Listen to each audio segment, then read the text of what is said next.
বন্ধুরা, welcome to just sports Bangla. আশা করি তোমরা সবাই ভালো আছো, আমিও ভালো আছি। আজ মেনলি আলোচনা করবো এই ভিডিওয় মুম্বাই ইন্ডিয়ান্সের বেস্ট প্লেইং 11 আইপিএল 2025-এ তারা বেস্ট প্লেইং 11 সেটা আজ আলোচনা করব, ঠিক আছে? তো আমরা সবাই জানি যে মেগা অকশন অলরেডি শেষ হয়ে গিয়েছে 24শে নভেম্বর 25শে নভেম্বর, দুদিন কিন্তু জেদ্দায় হয়েছিল।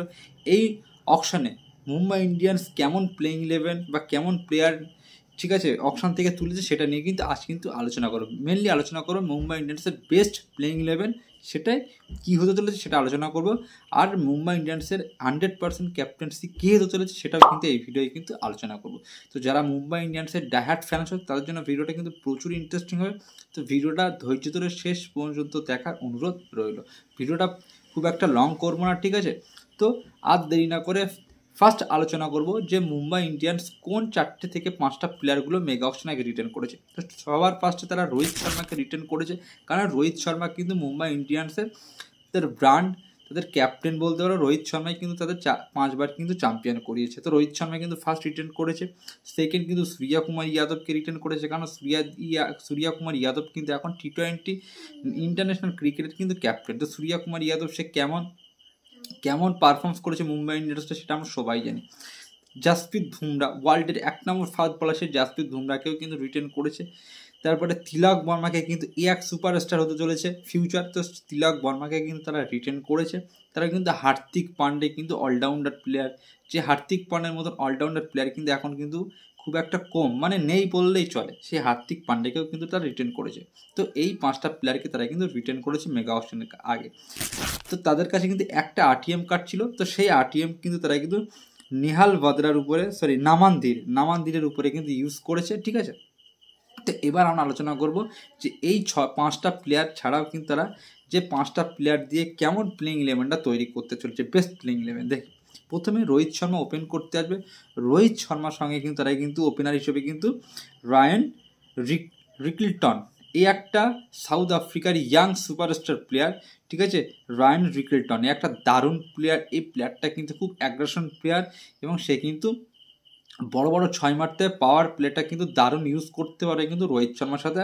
খুব এখন অল্প বয়স ইয়াং প্লেয়ার, ঠিক আছে? তো এই রায়ান রিকলটন কিন্তু রোহিত শর্মার সাথে কিন্তু ওপেন করতে চলেছে। 3 নম্বর পজিশনে কিন্তু সূর্যা কুমার যাদব, ঠিক আছে? সূর্যা কুমার যাদব কিন্তু 3 নম্বর পজিশনে আসতে চলেছে। 4 নম্বর পজিশনে কিন্তু তিলক বর্মা আসবে, ঠিক আছে? 5 নম্বর পজিশনে কিন্তু হার্দিক পান্ডে কিন্তু মুম্বাই ইন্ডিয়ান্সের ক্যাপ্টেন্সি করবে, আর ক্যাপ্টেন্সি সামলাবে কিন্তু হার্দিক পান্ডে। 6 নম্বর পজিশনে কিন্তু নামান্দির, যাকে তারা আরটিএম কার্ড ইউজ করেছিল, এই নামান্দির কিন্তু 4 নম্বর পজিশনে, 6 নম্বর পজিশনে কিন্তু নামান্দির আসবে। 7 নম্বর পজিশনে কিন্তু আরসিবির প্লেয়ার, যে প্লেয়ারটা কিন্তু তুলে এনেছে উইল জ্যাক্স, এই উইল জ্যাক্স কিন্তু 7 নম্বর পজিশনে আসবে। যে উইল জ্যাক্স কিন্তু সে কিন্তু বলও করতে পারে, ব্যাটও তো করতে পারে, দারুণ কিন্তু ব্যাটার, সে কিন্তু বলও করতে পারে। 8 নম্বর পজিশনে কিন্তু দীপক চাহার, এই দীপক চাহার কিন্তু সে কিন্তু তার কেরিয়ারের শুরুটাই কিন্তু চেন্নাই সুপার কিংসের হয়ে খেলেছে। তো এবার কিন্তু সে কিন্তু মুম্বাই ইন্ডিয়ান্সের হয়েই খেলবে। তো দীপক চাহার কিন্তু সে ব্যাটেও কিন্তু কন্ট্রোভার্সি দিতে পারে, ব্যাটেও তার হাতের স্কিল কিন্তু খুব দারুণ, ঠিক আছে? তো 9 নম্বরে কিন্তু আফগানিস্তানের ইয়াং সুপারস্টার, যে প্লেয়ারটা রাশিদ খান হতে পারে, সেই প্লেয়ারটার নাম হচ্ছে আল্লাহ গাজনফার। এই আল্লাহ গাজনফার কিন্তু দারুণ একটা ইউবা প্লেয়ার, ট্যালেন্ট প্লেয়ার, যে প্লেয়ারটা কিন্তু কলকাতা নাইট রাইডার্স কিন্তু নেক্সট সিজনে কিন্তু স্কাউটিং করে এনেছিল, কিন্তু কলকাতা নাইট রাইডার্সের কাছে কিন্তু পার্স কম থাকার জন্য কিন্তু তাকে নিতে পারেনি। তো কলকাতা নাইট রাইডার্স কিন্তু এই প্লেয়ারটার উপরে কিন্তু 4 কোটি টাকা পর্যন্ত বিট করেছিল, তো তাকে নিতে পারেনি। তো আল্লাহ গাজনফার কিন্তু নেক্সট রাশিদ খান হতে চলেছে, দারুণ প্লেয়ার, ঠিক আছে? তো আল্লাহ গাজনফারের রিপ্লেসমেন্ট হিসেবে কিন্তু মিচেল সান্টানা। তো এই দুটো প্লেয়ারের মধ্যে কিন্তু একটা প্লেয়ার কিন্তু 9 নম্বরে কিন্তু মেন স্পিনার হিসেবে খেলবে। 10 নম্বর পজিশনে কিন্তু ট্রেন্ট বোল্ট, এই ট্রেন্ট বোল্ট কিন্তু মুম্বাই ইন্ডিয়ান্সের হয়েই কিন্তু একসময় খেলেছে। আর ট্রেন্ট বোল্ট কিন্তু দারুণ প্লেয়ার, পাওয়ার প্লেতে কিন্তু সে কিন্তু উইকেট কেমন নিতে পারে সেটা আমরা সবাই জানি। তো ট্রেন্ট বোল্ট কিন্তু 10 নম্বর পজিশনে। আর 11 নম্বর পজিশনে কিন্তু জাসপ্রীত বুমরা, ওয়ার্ল্ডের এখন নাম্বার 1 বলার থাকে, সেটা হচ্ছে জাসপ্রীত বুমরা। এই জাসপ্রীত বুমরা কিন্তু 11 নম্বর পজিশনে কিন্তু খেলবে। আর 12 নম্বর পজিশনে ইম্প্যাক্ট প্লেয়ার হিসেবে যদি কোনো ব্যাটসম্যানকে তারা ইউজ করে সেখানে কিন্তু রবিন মিন্স, এই রবিন মিন্স বলে এই একটা ডোমেস্টিক ক্রিকেটের ট্যালেন্ট ইয়াং প্লেয়ার, কিন্তু এ কিন্তু ঝাড়খণ্ডের প্লেয়ার। এই প্লেয়ারটা কিন্তু উইকেট কিপার প্লেয়ার। এই প্লেয়ারটা কিন্তু মুম্বাই ইন্ডিয়ান্স কিন্তু তারা কিন্তু গ্রুম করেছে, তারা কিন্তু স্কাউটিং করে তুলে এনেছে, ঠিক আছে। তো রবিন মিন্স কিন্তু দারুণ প্লেয়ার, নেক্সট জেন কিন্তু গুজরাট টাইটানে ছিল। তো এই একটা ইয়াং প্লেয়ার, ঠিক আছে। তো মুম্বাই ইন্ডিয়ান্স কিন্তু এরকমই কিন্তু প্লেইং 11 কিন্তু করতে চলেছে। তো মুম্বাই ইন্ডিয়ান্সে এবার একটু দেখি যে তাদের উইকনেসটা কোথায় হতে চলে। দেখো মুম্বাই ইন্ডিয়ান্সে কিন্তু প্রপারলি কিন্তু একটা ভালো মানের কিন্তু ফিনিশার ব্যাটসম্যান নেই, যেটা আগে কিন্তু কিরণ প্লট করতো, সেরকম কোনো বড় নাম কিন্তু তাদের ফিনিশারে নেই। ফিনিশারে নামান্দির আছে, উইল জ্যাক্স আছে, এরকম কিন্তু প্লেয়ার আছে। দেখো নামান্দির, উইল জ্যাক্স ভালো প্লেয়ার, কিন্তু যেরকম আন্ডে রাসেল আছে কলকাতায় আছে, তারপরে রিঙ্কু সিংয়ের মতন প্লেয়ার আছে। মুম্বাই ইন্ডিয়ান্সে আগে ছিল কিন্তু ক্যারন প্লট যাওয়ার পরে কিন্তু মুম্বাই ইন্ডিয়ান্সে সেইভাবে কিন্তু ফিনিশার ব্যাটসম্যান কিন্তু অভাব আছে। তো দেখা যাক, এই জায়গায় কিন্তু তাদের উইকনেস আছে। আর না হলে কিন্তু তাদের বলিং ডিপার্টমেন্ট কিন্তু স্ট্রং আছে, কারণ ট্রেন্ট বোল্টের সঙ্গে কিন্তু জাসপ্রীত বুমরা।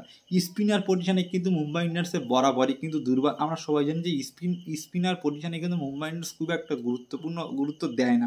তো এবার কিন্তু সেই জায়গাটা আবারও কিন্তু উইকনেস আছে। যেরকম আল্লাহ গজনফার, যে এই প্লেয়ারটা কিন্তু ইয়াং প্লেয়ার, এখনও কিন্তু সে কিন্তু আইপিএল খেলার কিন্তু সুযোগ পায়নি, বা আইপিএলে কিন্তু খুব একটা এক্সপিরিয়েন্স নেই। বা মিচেল সান্টানার কিন্তু প্রচুর এক্সপিরিয়েন্স আছে, হয়তো মিচেল সান্টানারকে প্রথম 11-এ হয়তো খেলাতে সুযোগ দিতে পারে, ঠিক আছে। তো মুম্বাই ইন্ডিয়ান্স কিন্তু ফিনিশারে আর কিন্তু স্পিনারের পজিশনে কিন্তু একটু উইকনেস আছে। আর তা না হলে কিন্তু তার ব্যাটিং পজিশন বলো বা বলিং পজিশনে কিন্তু দারুণ কিন্তু স্ট্রং আছে, ঠিক আছে। তো তোমরা কমেন্টে লিখবে যে মুম্বাই ইন্ডিয়ান্স এই যে প্লেইং 11টার মধ্যে 10 নম্বরের মধ্যে তোমরা কত দেবে, সেটা কমেন্টে লিখবে, বা কেমন হয়েছে সেটা, ঠিক আছে। তো সেটা তোমরা কমেন্টে লিখবে। তো এর পরের ভিডিও কিন্তু আমরা আলোচনা করব প্রত্যেকটা টিমকে নিয়ে, কলকাতা নাইট রাইডার্সকে সাথে কিন্তু কম্পেয়ার করব, যে কলকাতা নাইট রাইডার্স আর মুম্বাই ইন্ডিয়ান্স বা চেন্নাইয়ের সাথে কলকাতা কেমন কোন জায়গায় উইকনেস আছে, সেটা কিন্তু আমি কিন্তু একটা মানে ভার্সেস দেখাবো, যে মুম্বাই ইন্ডিয়ান্স কেমন টিম বা কলকাতা কেমন টিম, সেটা নিয়ে কিন্তু আলাদা একটা এপিসোড আসতে চলেছে, সেটা একটা ভিডিও করবো, ঠিক আছে। তো আজ এখানেই শেষ করলাম ভিডিওই। তোমরা যদি নতুন আসো চ্যানেলে, তাহলে প্লিজ জাস্ট স্পোর্টস বাংলা চ্যানেলটা সাবস্ক্রাইব করবে আর ভিডিওটা প্রত্যেকে লাইক করবে, এইটাই তোমাদের কাছে আমার রিকোয়েস্ট। তো আজ এখানেই শেষ করলাম, বাই।